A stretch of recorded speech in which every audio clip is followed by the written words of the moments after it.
Good morning, ladies and gentlemen, and thank you for joining me today. Now, today is September 11th, 2019. In about an hour from when I'm recording this video, the first plane would have hit that first building.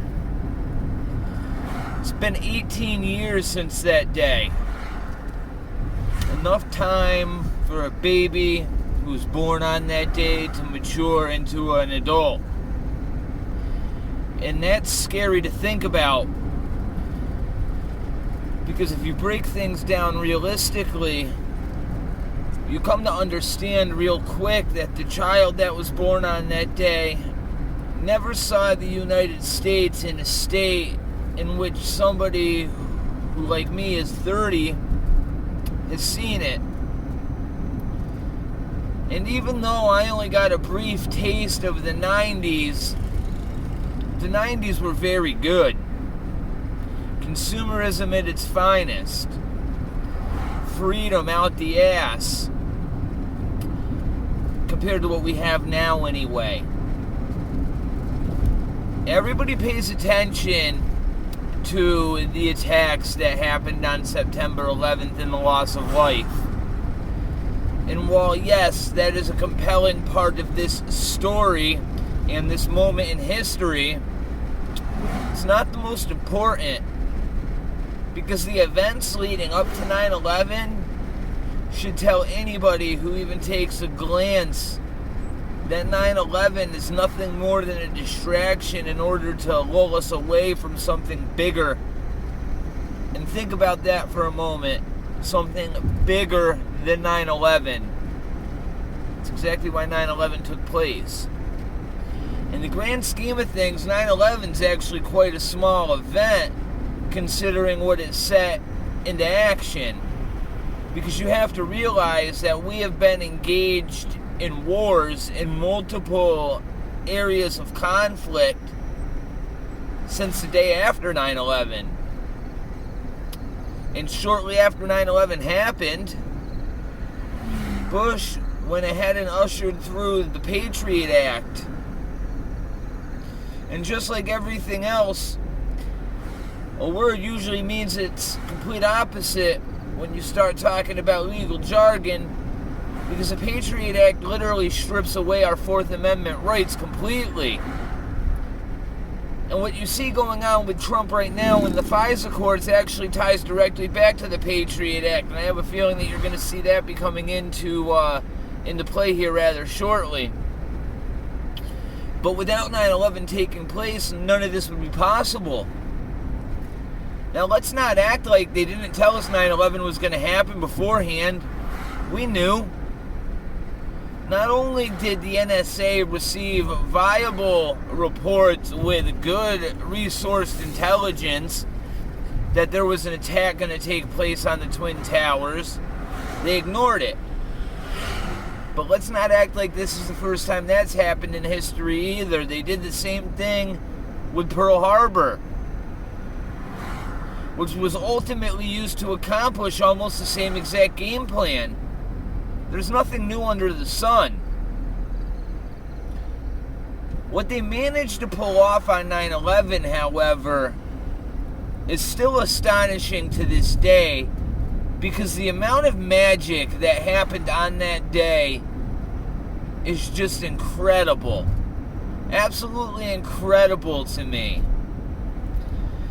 The fact that they talk about Building 7 falling down live on the air 21 minutes before it does, and they still manage to convince the public that the mainstream narrative is true, blows my mind. And anybody with a basic understanding of time zone differences will understand that those people that were reporting weren't from the United States. It's very easy to get time zones confused. And if you look at when they reported it, it's exactly in line with a different time zone as to when the building actually went down according to the Eastern time zones. There's no coincidences. Not to mention that 2 buildings were completely destroyed by fire, and another building fell down because of fire and it was never even touched by a plane. Now, there's a lot of theories as to how this was all perpetrated and enacted. And to be 100% honest with you, we're never going to know. Just think about it. It's been 18 years. We have launched multiple government inquiries into it.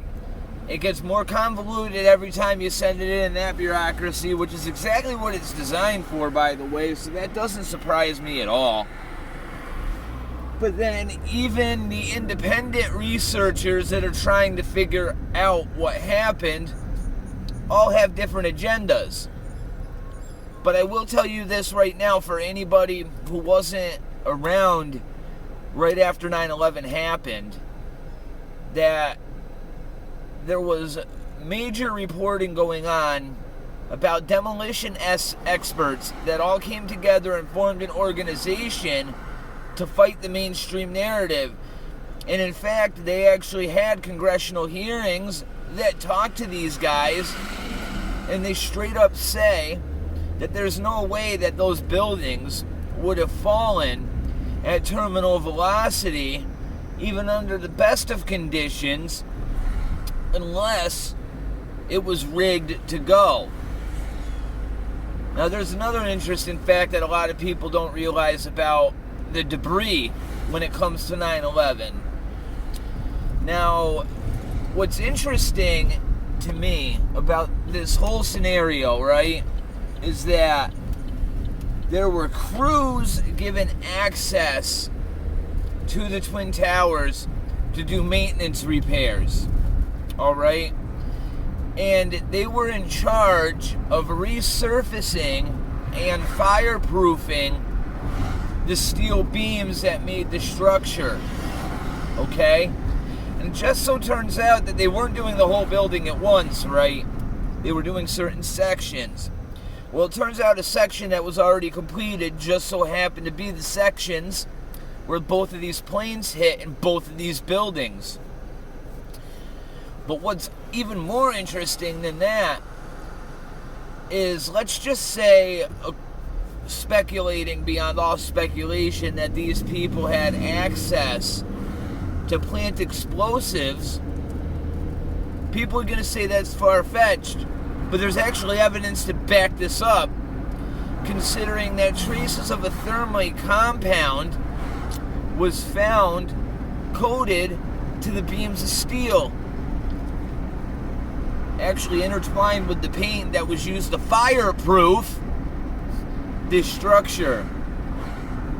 Now, let's get into another coincidence that'll let you know right off of the rip that the mainstream narrative is complete nonsense.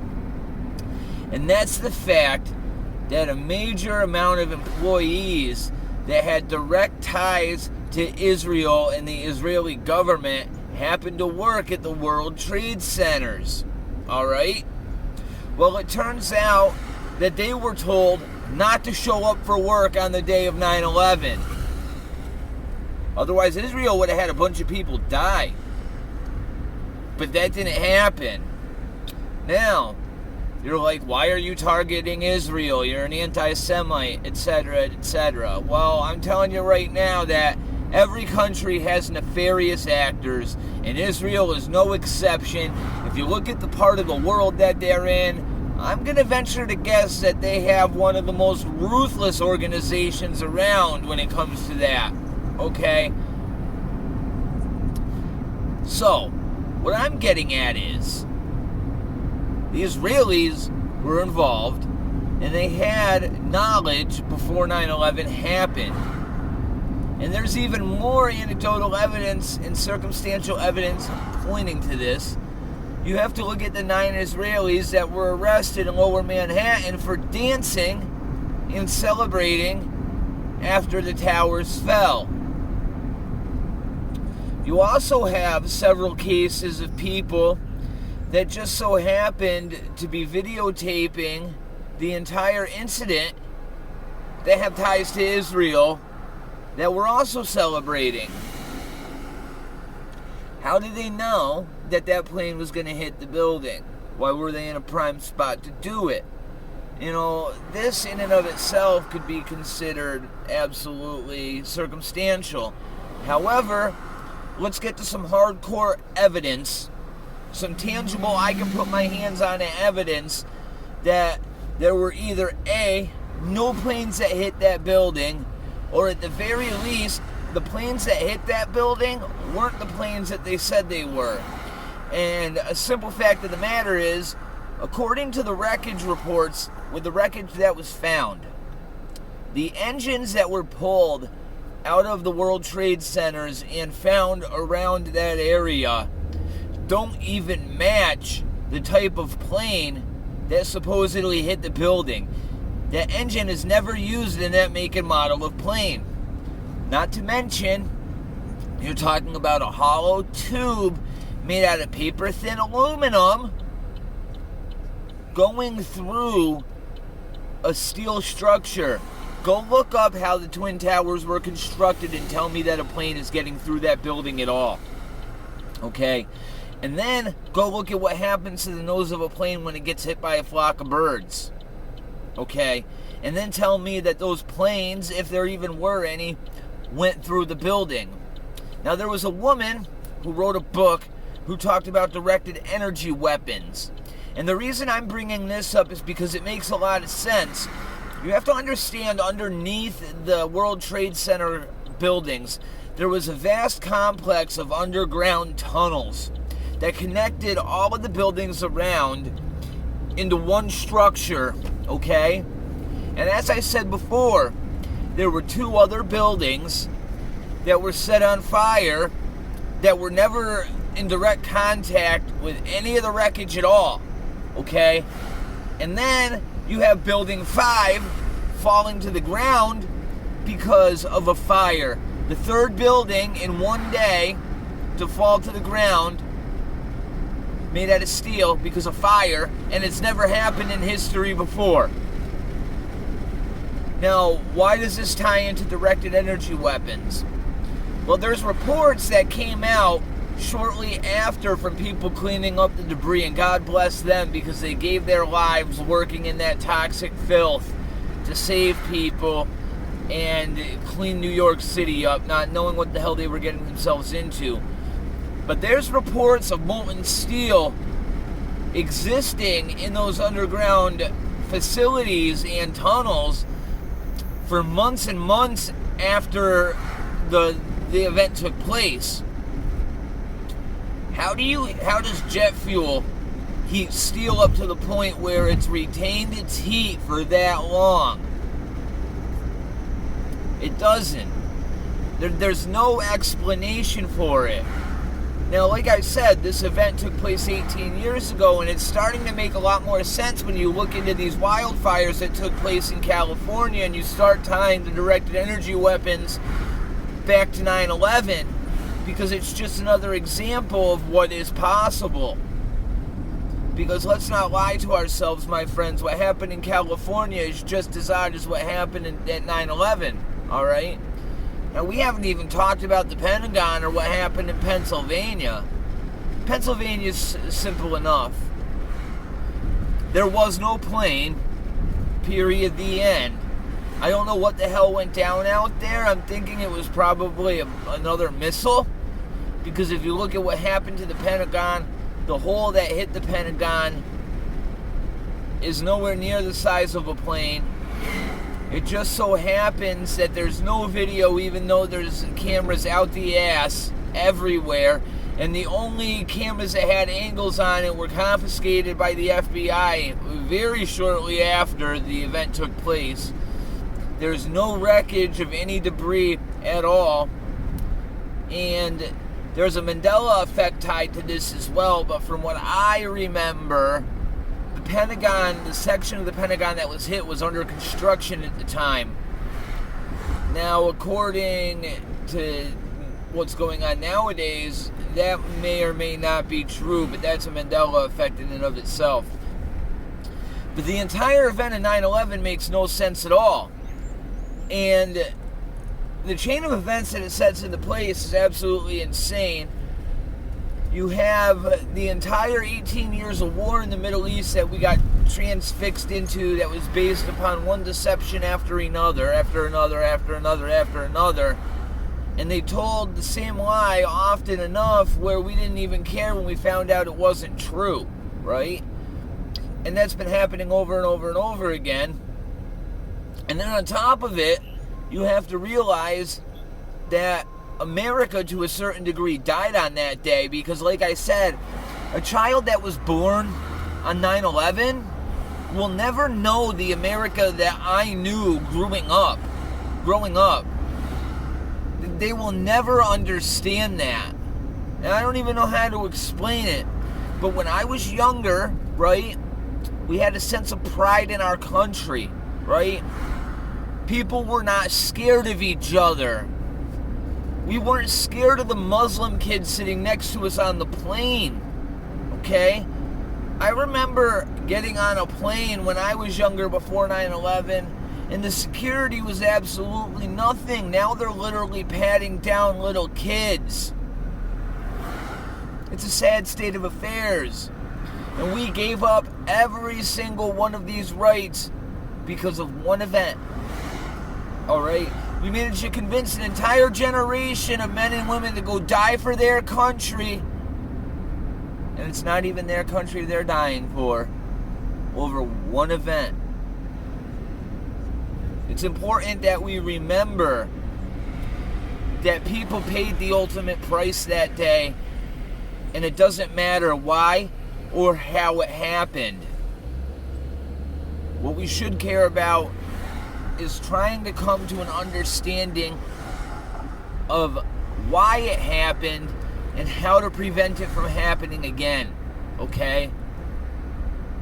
It's a matter of figuring out who has the power to pull something like this off. And then once you do, you cut the head off of the snake. More and more people are waking up to this. Do a poll in the comments and tell me how many of you believe the 9/11 mainstream narrative. I mean, this channel, there's probably not anybody. But even talking to my mom, who doesn't believe in any conspiracy theories at all, was saying 9/11 was bullshit that morning. I had no idea what she was talking about. I was a little kid in 5th grade, 6th grade. I remember her sitting in the living room and saying, "This makes absolutely no sense at all. This is too perfect." Coming from a woman that doesn't believe in any conspiracy theories at all. If we truly cared about the men and women that lived and died that day, we would want to get justice and figure out the true understanding of why. And it's not simple insurance fraud, okay? The guy who owned those buildings and just re-upped his insurance or whatever, yes, money has something to do with it. Like, why not get rich if you're going to do something like that? Why not use it to hide the money that went missing at the Pentagon? Why not? But those aren't the catalysts that made it happen. Not by any means at all. I want you guys to look into the 7-year plan. And you'll understand shortly thereafter that the 7-year plan started September 11th, 2001. God bless you guys and have a nice day. I look forward to giving you more of these videos.